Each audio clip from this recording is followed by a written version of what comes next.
जय श्री कृष्ण मित्रों। महाभारत काल के 5 सबसे शक्तिशाली और खतरनाक योद्धा। पहला नाम जानकर चौंक जाए।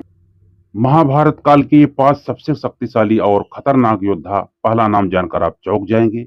सबसे बड़ा और खतरनाक युद्ध अगर किसी को माना जाता है तो यह प्राचीन महाभारत युद्ध को माना जाता है, जिसमें लाखों योद्धाओं ने भाग लिया था। कहा जाता है कि इस युद्ध में ऐसे शक्तिशाली योद्धाओं ने भाग लिया था जो अपराजय थे, और यहाँ तक कि इन योद्धाओं के पास ऐसे ऐसे शक्तिशाली और खतरनाक अस्त्र शस्त्र थे जिसके कारण पूरी पृथ्वी नष्ट भी हो सकती थी। परंतु क्या आप लोग जानते हैं कि महाभारत काल के 5 सबसे शक्तिशाली योद्धा कौन थे? तो आइए जानते हैं आज की इस वीडियो में महाभारत काल के 5 सबसे शक्तिशाली योद्धा कौन कौन थे। मित्रों, महाभारत काल का अर्जुन 5वां सबसे शक्तिशाली योद्धा माना जाता है। कहा जाता है कि जब अर्जुन और दुर्योधन भगवान श्री कृष्ण के समकक्ष महाभारत युद्ध की सहायता के लिए पहुंचे थे, तब अर्जुन ने भगवान श्री कृष्ण की नारायणी सेना को ना मांगते हुए सिर्फ भगवान श्री कृष्ण को मांगा था।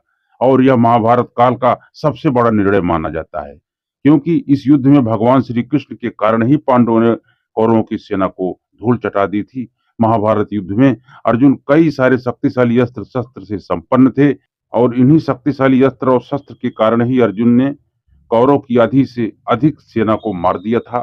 इसमें भीष्म पितामह और कर्ण जैसे योद्धा शामिल थे। नमस्कार दोस्तों, हमारे मोटिवेशनल आरके ब्लॉग चैनल में आप सभी का बहुत बहुत स्वागत है। यदि आप लोग भगवान श्री कृष्ण के भक्त हैं तो कमेंट में जय श्री कृष्ण जरूर लिखें, और वीडियो में आप लोग अंत तक जरूर बने रहें। चौथे नंबर पर कौन आते हैं दोस्तों? द्रोणाचार्य एक ऐसे योद्धा थे जिन्होंने कौरव और पांडवों को दोनों को युद्ध की शिक्षा दी थी, और यहाँ तक कि द्रोणाचार्य को महाभारत काल का चौथा सबसे शक्तिशाली और खतरनाक योद्धा माना जाता है। द्रोणाचार्य इस प्रकार के योद्धा माने जाते थे जिसके पास नारायणास्त्र, ब्रह्मास्त्र जैसे शक्तिशाली अस्त्र और शस्त्र मौजूद थे। परंतु मित्रों, जब धर्म और अधर्म का युद्ध का समय आया, तब द्रोणाचार्य ने अधर्म के पक्ष में युद्ध लड़ना स्वीकार किया, क्योंकि उनकी मजबूरी थी। परंतु द्रोणाचार्य को इस प्रकार नहीं मारा जा सकता था। इसके लिए भगवान श्री कृष्ण को एक कूटनीति का उपाय करना पड़ा। भीम के हाथों एक अश्वत्थामा नामक हाथी को मरवा दिए, और चारों ओर यह सनसनी फैला दी कि अश्वत्थामा मारा गया, जिस कारण द्रोणाचार्य ने अपने अस्त्र शस्त्र त्याग दिए। और इस अवसर का फायदा उठाते हुए धृष्टद्युम्न ने द्रोणाचार्य का सिर धड़ से अलग कर दिया। वैसे द्रोणाचार्य को मारना इतना आसान नहीं था। अब तीसरे नंबर पर आते हैं कर्ण। मित्रों, कर्ण महाभारत काल का सबसे शक्तिशाली योद्धा माना जाता है। कर्ण को इस प्रकार का योद्धा माना जाता है कि जब तक कर्ण ने कवच और कुंडल धारण किया हुआ हो, तब तक कर्ण को पराजित करना संभव नहीं है। कर्ण एक बड़ा शक्तिशाली योद्धा होने के साथ एक बहुत बड़ा दानवीर भी था, जिस कारण आज भी कर्ण का नाम सम्मान से लिया जाता है। आपको बता दें कि जिस समय महाभारत युद्ध चल रहा था, तब अर्जुन के पिता देवराज इंद्र कर्ण के समकक्ष एक ब्राह्मण बनकर पहुंचे थे, और कर्ण को उनके कवच और कुंडल दान के रूप में मांगे थे। तत्पश्चात कर्ण ने अपने जीवन की चिंता न किए हुई कवच और कुंडल को दान के रूप में देवराज इंद्र को दे दिए। मित्रों, कहा जाता है कि जब महाभारत युद्ध चल रहा था, तब कर्ण के रथ का एक पहिया धरती में फंस गया था, जिस कारण अर्जुन ने इस अवसर का फायदा उठाते हुए कर्ण का वध कर दिया था। वैसे कर्ण को हराना संभव नहीं था। भीष्म पितामह। महाभारत के भीष्म पितामह सबसे शक्तिशाली और महान योद्धा थे। मित्रों, कहा जाता है कि भीष्म पितामह को एक वरदान प्राप्त हुआ था कि उनकी मृत्यु उनकी इच्छा के अनुसार होगी। भीष्म पितामह एक ऐसे योद्धा थे जिसके पास कई शक्तिशाली अस्त्र और शस्त्र थे, और यहाँ तक कि उनको महाभारत काल के युद्ध में हरा पाना असंभव था।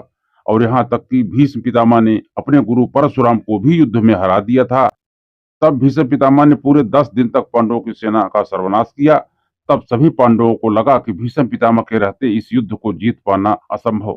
तत्पश्चात उन्होंने एक युक्ति लगाई और शिखंडी को अर्जुन के रथ के आगे खड़ा कर दिया, जिस कारण भीष्म पितामह ने अपने शस्त्र को त्याग दिए, और उसका अवसर उठाते हुए अर्जुन ने भीष्म पितामह के शरीर को अपने बाणों से भेद दिया। हालांकि भीष्म पितामह को हराना संभव नहीं था। मित्रों, महाभारत काल के सबसे शक्तिशाली योद्धा अगर किसी को माना जाता है तो वो है भगवान श्री कृष्ण। मित्रों, यहाँ पर आपको बता दें कि भगवान श्री कृष्ण स्वयं भगवान श्री हरि के अवतार माने जाते हैं, और इसी कुरुक्षेत्र की भूमि पर भगवान श्री कृष्ण ने अर्जुन को गीता का उपदेश भी दिया था, जो आज के समय में भी अत्यंत महत्वपूर्ण और आवश्यक है। मित्रों, यह भी कहा जाता है भगवान श्री कृष्ण ने महाभारत युद्ध के समय किसी भी शस्त्र का प्रयोग नहीं किया था। भगवान श्री कृष्ण की कूटनीति और रणनीति के कारण ही पांडवों को विजय मिली थी और कौरवों को महाभारत के युद्ध में हरा दिए थे।